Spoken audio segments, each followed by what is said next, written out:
নমস্কার সবাইকে ওয়েলকাম জানাই essence of life in India এই চ্যানেলটিতে। আজকে চলে এসেছি শ্রাবণ মাসের বাবা ভোলানাথের পুজোর ভিডিও নিয়ে। তো এটা যেটা দেখছো, এখানে আমার নর্মদেশ্বরকে আমি পুজো করেছিলাম শ্রাবণ মাসের প্রথম যে সোমবারটা ছিল কৃষ্ণপক্ষের একাদশী তিথিতে, সেদিনে আমি বাবার পুজো সম্পন্ন করেছিলাম। গোটা শ্রাবণ মাসে একটা সোমবারই আমি উপোস করে বাবার পুজো করি। তো এখানে সকালবেলা স্কুল যাওয়ার আগে বাবাকে আমি বিবিধ দ্রব্য দিয়ে পুজো করে আরতি করে তারপর আমি স্কুলে গেছিলাম। আকন্দর মালা পরিয়ে 5 রকমের ফল, ডাব, বেলপাতা, অপরাজিতা ফুল, বেলফুল, বিভিন্ন রকমের ফুল দিয়ে বাবার পুজো করেছিলাম। স্কুল থেকে ফিরে এসে করেছিলাম বাবার অভিষেক, দুধ, মধু, ঘি, চিনি, চাল ইত্যাদি বিবিধ দ্রব্য দিয়ে বাবার স্পেশাল যে অভিষেক হয় সে অভিষেক করে নিয়েছিলাম। অভিষেক করার পর করে নিয়েছিলাম বাবার কর্পূর আরতি, তার সাথে হচ্ছে ধুনো আরতি, এবং বাবার কাছে ঘিয়ের প্রদীপ জ্বেলেছিলাম এবং পড়ে নিয়েছিলাম বাবার 170 শতনাম এবং বাবার বিশেষ জপ। সে সমস্ত কিছু করে নিয়েছিলাম। কর্পূর আরতি করে নেওয়ার ছোট্ট একটা ভিডিওর ক্লিপিং এর মধ্যে অ্যাড করে দিয়েছি। তো তারপরে হচ্ছে রাখি পূর্ণিমার দিন। সেদিন ভাবলাম যে যখন উপোস করে গেছে তখন মৃত্তিকা নির্মিত শিবলিঙ্গের পুজো করব। তো গঙ্গা মাটি দিয়ে আমি বাবা ভোলানাথের মৃত্তিকা নির্মিত শিবলিঙ্গ বানিয়ে নিয়েছি। তাম্রকুণ্ডের ওপরে বসিয়ে নিয়েছি বেলপাতার ওপরে। বলা হয় মৃত্তিকা নির্মিত শিব পুজো অর্থাৎ পার্থিব শিবলিঙ্গ পুজো নাকি সব থেকে বেশি ফলদায়ী হয়, সব থেকে বেশি উপকারী। এখানে বাবার অভিষেকের জন্য দুধের মধ্যে কেশর নিয়ে নিয়েছি দই, তার সাথে নিয়েছি গঙ্গা জলের মধ্যে এলাচ এবং কেশর, তার সাথে হচ্ছে গোলাপ জল মিশিয়ে নিয়েছি। এখানে নিয়েছি মধু, তার সাথে নর্মদার জল। এই আমার কলিগ গেছিলেন ওঙ্কারেশ্বর, সেখান থেকে এনে দিয়েছেন নর্মদার জল। এখানে নিয়েছি প্লেন গঙ্গা জল, ঘি, মধু, এটা নারকেলের জল, ডাব পাইনি ওই জন্য নারকেলের জল আমি নিয়েছি। আর এখানে অনেক রকমের ফুল, বেলপাতা, তার সাথে কলা, এবং এখানে আতপ চাল এবং মুগ ডাল, তার সাথে ঘিয়ের প্রদীপ, তার সাথে গোটা মোমবাতি এবং বাবার নৈবেদ্যর জন্যে কিছু ফল, মিষ্টি এবং জল।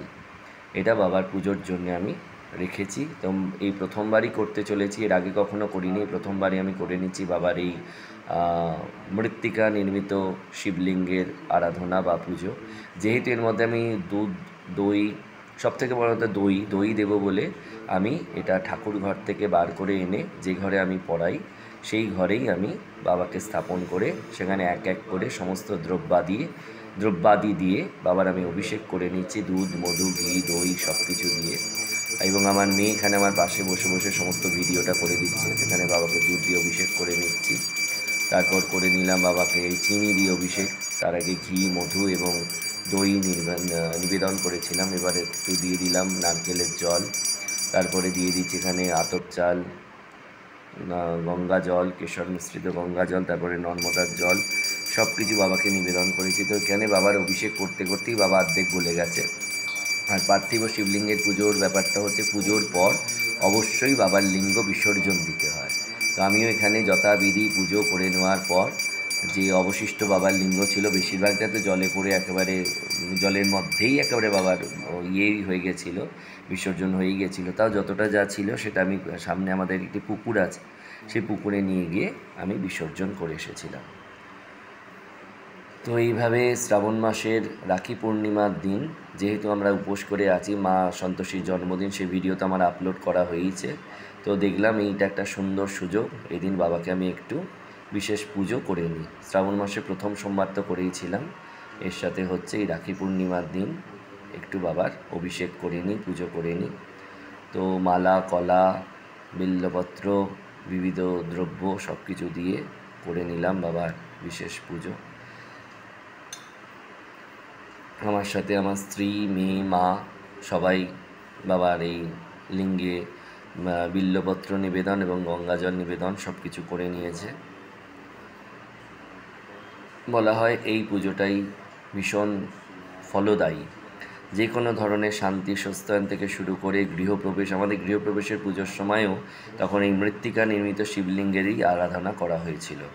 তারপর আমার জেঠুর একটি বিশেষ কাজ হওয়ার জন্যে, আমার জেঠু মারা যাওয়ার পর তিনি কিছু দোষ পান, সেই সময়েও এই মৃত্তিকা নির্মিত শিবলিঙ্গেরই আরাধনা করা হয়েছিল।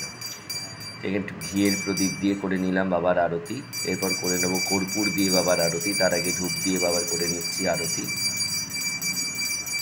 সমস্ত নৈবেদ্য বাবাকে নিবেদন করা আমার হয়ে গেছে। আজ রাখি পূর্ণিমা, ওখানে আমার স্ত্রী মা সন্তোষীর জন্যে এবং বাকি দেবদেবীদের জন্যে বিবিধ ভোগ রান্না করতে ব্যস্ত। প্রচুর ব্যস্ততা চলছে বাড়িতে।